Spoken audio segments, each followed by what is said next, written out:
तरीके से विरोध किया जा रहा है और साथ ही नारेबाजी यहाँ पर हमें देखने के लिए मिल रही है। जिस तरीके से ट्रंप को लोग आप देख रहे हैं कि वो इंसानियत के खिलाफ है, गुंडाई पे उतर चुके हैं, कहीं ना कहीं दादागिरी।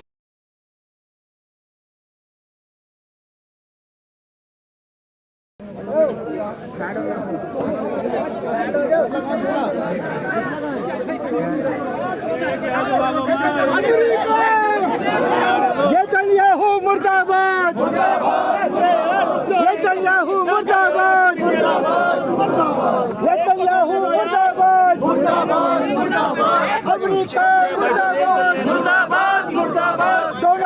मुर्दाबाद, डोनाल्ड ट्रंप मुर्दाबाद, खामना शाही जिंदाबाद, खामना साहब जिंदाबाद, नेतन्याहू मुर्दाबाद, नेतन्याहू मुर्दाबाद, इस्राएल मुर्दाबाद,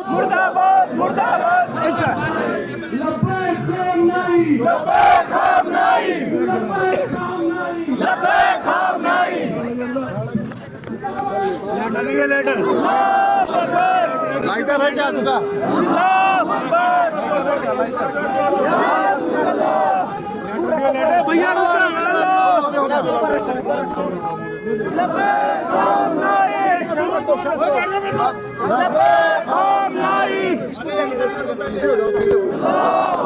अपनी साख बचाने के लिए लगातार ईरान जो है लड़ता हुआ नज़र आ रहा है। ज़बरदस्त तरीके से न केवल यूएसए और इजराइल से पूरी तरीके से उसके सामने डटा हुआ है, बल्कि गल्फ कंट्रीज़ के जो सैन्य ठिकाने हैं यूएसए और इजराइल, उनको भी निशाना बना।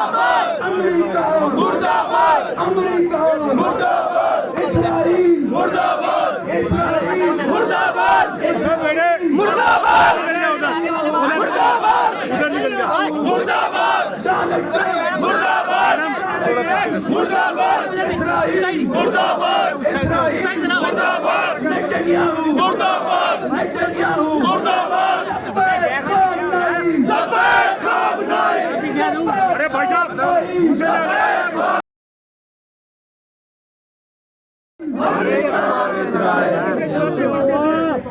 कुत्ता मुर्दाबाद,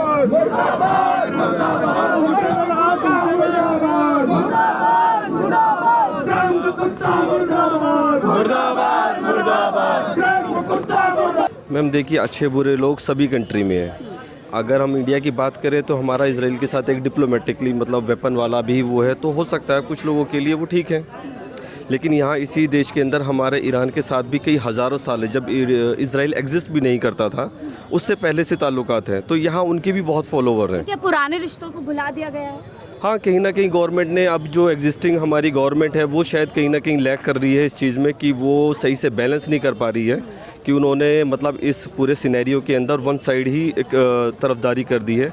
कि जैसा अभी आपको पता होगा, ईरान की एक नेवी जो इंडिया के बुलावे पर वो एज अ गेस्ट आए थे विशाखापट्टनम में, तो वो जब वापस जा रहे थे तो उसमें अमेरिका ने अटैक किया, और इवन हमारी गवर्नमेंट ने, जो एग्जिस्टिंग गवर्नमेंट है, उसने उसको कंडेम भी नहीं किया। आप लोगों पे कहा जा रहा है कि ये लोग अब जो छाती पीट रहे हैं, कभी भी पहलगाम पर नहीं आए, पुलगामा पे बाहर नहीं आए। मैम ये देखिए, ये वही सियासी लोग हैं जो ये बोलते हैं कि नहीं तो जो पहलगाम में थे वो सारे मुस्लिम ही थे उनको बचाने के लिए, जो वहाँ पे घोड़े वाले थे, कश्मीरी थे, वो सारे वहाँ के लोकल थे। वहाँ पे जब ये सब हो गया और इतनी पब्लिक वहाँ पे स्ट्रक हो गई, उनको किसने निकाला?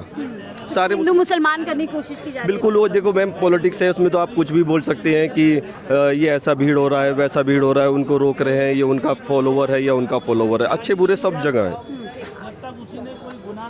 आप क्या कहेंगे किस चीज़ में?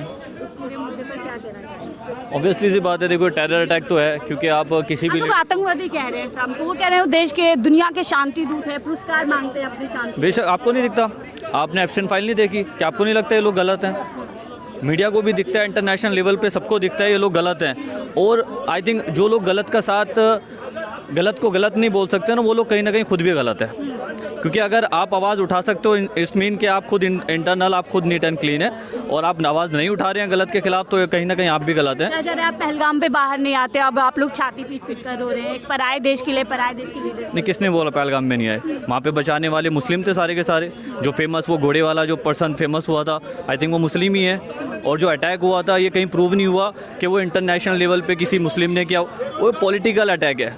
अगर गवर्नमेंट चाहे तो सब कुछ हो सकता है, अगर गवर्नमेंट चाहे ना तो एक छोटा सा ब्लास्ट क्या, एक छोटी सी चोरी भी नहीं हो सकती।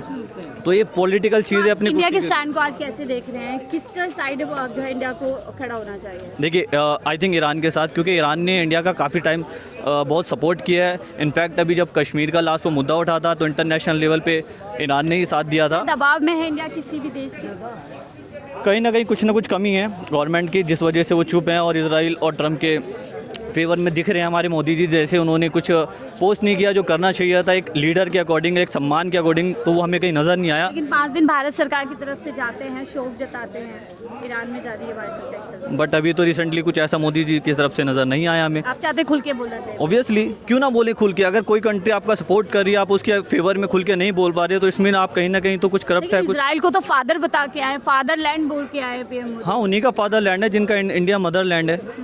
इंडिया हमारी मातृभूमि है, हम यहाँ पे बॉर्न हुए हैं, ये हमारी ज़मीन है, जीना मरना इधर ही है। पर मदरलैंड और ये फादरलैंड, ये कोई सेंस नहीं बनता। आपको इसीलिए गद्दार की परिभाषा में जो है, गद्दार तब कह सकते हैं जब देश के लिए ना मरे, जंग हो जाए, फिर देख लेना मुसलमान सबसे आगे नजर। जंग में जाएंगे अगर भारत? बिल्कुल, बॉर्डर पे सबसे ज़्यादा हम ही नज़र आएंगे, एक बारी होके देख लें जंग में। ट्रम्प का तो पता ही नहीं चलेगा मैडम, जिस तरीके सिर्फ बुकलाट के अंदर बोलना चाह रहे हैं, उनकी बुकलाट बहुत जल्दी ख़त्म होने वाली है।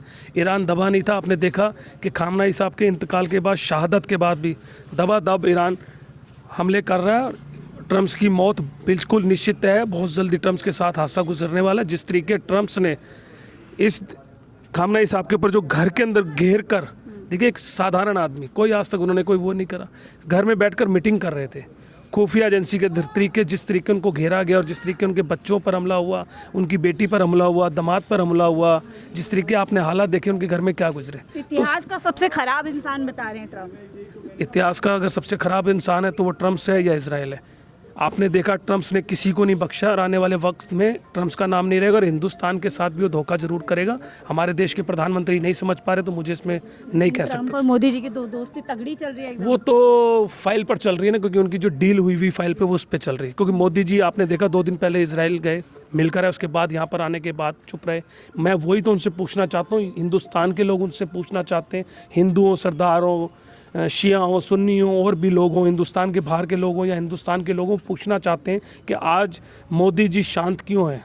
खामनेई साहब पर एक ट्वीट भी नहीं कर पाई भारतीय जनता पार्टी पूरी, ना देश के प्रधानमंत्री कर पाए, ना रक्षा मंत्री कर पाए, ना विदेश मंत्री कर पाए। किस चीज़ का डर है ऐसा ट्रम्प ने, कौन सा उनके ऊपर ऐसा दबाव? पीएम मोदी डरे हुए हैं बिल्कुल बिल्कुल दबाव। एक बात बताइए मैडम, जिसके परिवार, जिसने इस देश के लिए क्या कुर्बानी नहीं दी, जिस टाइम इस देश के अंदर पेट्रोल्स हर जगह महंगे हो गए थे, उन्होंने मोदी जी 2017-2018 के अंदर जब मोदी जी को पता चला पेट्रोल की बात का, मोदी जी ने बात करी, खामनेई जी के पास गए, सारी बात सिस्टम हुआ, उन्होंने कहा मैं पेट्रोल जो देता था मैं पेट्रोल वैसे ही दूंगा, कोई पेट्रोल में कोई चेंजिंग नहीं होगी। 1980 के अंदर सबसे पहले इंदिरा जी ने यहाँ पर बोला, इतना प्यार मोहब्बत। इतिहास हम तो जानते हैं, पीएम मोदी क्यों भूल गए? पीएम मोदी इसलिए भूल गए क्योंकि ट्रम्प की गोदी में खेल रहे हैं, ट्रम्प के इशारे पर चल रहे हैं। आपने देखा कोई भी काम होगा तो ट्रम्प साहब करेंगे। कल भी आपने देखा कि ट्रम्प साहब ने क्या कहा कि आपने तेल लेना है तो रूस से लेना है। अरे अभी तो ईरान को पैसा देना है हिंदुस्तान ने भैया, अभी तो जो पेट्रोल ले रखा है उसका पैसा देना है। इजराइल का विरोध कर रहे हैं, उसको आतंकवादी कंट्री बता रहे हैं, पीएम मोदी उसको फादरलैंड बताकर आए हैं। सबसे बड़ी अगर इस मुल्क के अंदर कोई आतंकवाद है तो इजराइल है, जिसने फिलिस्तीनियों में बच्चों को मारा। आपने देखा फादरलैंड बता रहे हैं पीएम मोदी, तो इनके हो सकते हैं, इनकी मोहब्बत होगी उनके साथ। वो डील फाइल मैंने आपको बताया, उस जो फाइल के अंदर सिस्टम है ना, वो जब खुलने आएगी ना, जिन बच्चियों के साथ जो साथ गंदगी करी गई, उसके बाद जो उन बच्चों के साथ गंदगी हो रही है, उसके अंदर बहुत कुछ है। उसको दबाने के लिए, उसको रोकने के लिए ये कोई चुप्पी साधी जा रही है। ये सच सामने आएगा, हिंदुस्तान के लोग भी देखेंगे और बाहर के मुल्क के भी लोग देखेंगे। लेकिन ना हम डरे थे ना डरेंगे। हम सिर्फ देश के प्रधानमंत्री से चाहते हैं कि आप ट्रम्प और इजराइल से बात करें, जिस तरीके वो ये हमले कर रहा है, आपको याद होगा जब पाकिस्तान ने हिंदुस्तान पर हमला करा था, आतंकवादी जो हमले हुए थे, तो सबसे पहले अगर किसी ने सेंड करे थे तो ईरान ने करे थे, खामनेई साहब ने करे थे। मैं आतंकवाद के खिलाफ लेकिन खड़ा आप हूं। लोग पहलगाम के लिए नहीं रोते हैं, इनके लिए आंसू बहा रहे हैं, छाती पीट रहे हैं, ऐसा कहा जा रहा है। पहलगांव के अंदर जब हमला हुआ था तो आपने देखा होगा जब वहाँ पर उन लोगों को मारा गया था, 26 नागरिकों को हमारे मारा गया था, तो उनको हॉस्पिटल तक पहुँचाने में किसका हाथ था? 1 घंटे तक सेना नहीं पहुँची, कोई वहाँ पर सुविधा के लिए नहीं पहुँचा। जो वहाँ होटल्स के लोग थे, जो मोमडन्स लोग थे, वो अपने कंधों पे डाल डाल कर हॉस्पिटल तक पहुँचा कर। शर्म आनी चाहिए देश के प्रधानमंत्री को और बीजेपी को। पुलवामा के अंदर इतना बड़ा अटैक हो गया था, देश के प्रधानमंत्री जी वो 450 अटैक्स कहाँ से आ गए थी भाई? हमारे सैनिक मर गए, उस पर जवाब नहीं करेंगे। हम अपने गुरु के लिए नहीं रोएंगे तो क्या किसके लिए रोएंगे? इस देश के लिए जब भी कोई मुसीबत हुई है तो मुसलमान कंधे से कंधा लगा के इस देश के लिए खड़ा रहा है। हम आतंकवाद के खिलाफ थे, हम आतंकवाद के खिलाफ रहेंगे। हम पाकिस्तान के खिलाफ थे, हम पाकिस्तान के खिलाफ रहेंगे। हम इस देश के हैं, इस देश के नागरिक रहेंगे। हम देश के लिए कंधे से कंधा लगा के खड़े, लेकिन तौहीन नहीं बर्दाश्त करेंगे। खामनाई सही की कुर्बानी को जिस तरीके रोकने की कोशिश की जा रही है, बच्चा बच्चा खामनाई जी के लिए खड़ा है, हमारा खून खामनाई जी के लिए खड़ा है, हम पीछे हटने वाले नहीं। अपनी साख बचाने के लिए लगातार ईरान जो है लड़ता हुआ नज़र आ रहा है। ज़बरदस्त तरीके से न केवल यूएसए और इजराइल से पूरी तरीके से उसके सामने डटा हुआ है, बल्कि गल्फ कंट्रीज के जो सैन्य ठिकाने हैं यूएसए और इजराइल, उनको भी निशाना बनाया। अमेरिका मुर्दाबाद, अमेरिका मुर्दाबाद, इस्राइल मुर्दाबाद, इस्राइल मुर्दाबाद, इस्राइल मुर्दाबाद, मुर्दाबाद, उधर निकल गया, मुर्दाबाद, मुर्दाबाद, मुर्दाबाद, इस्राइल मुर्दाबाद, इस्राइल मुर्दाबाद, नेतन्याहू मुर्दाबाद, नेतन्याहू मुर्दाबाद, खामनाई, खामनाई। अरे भाई साहब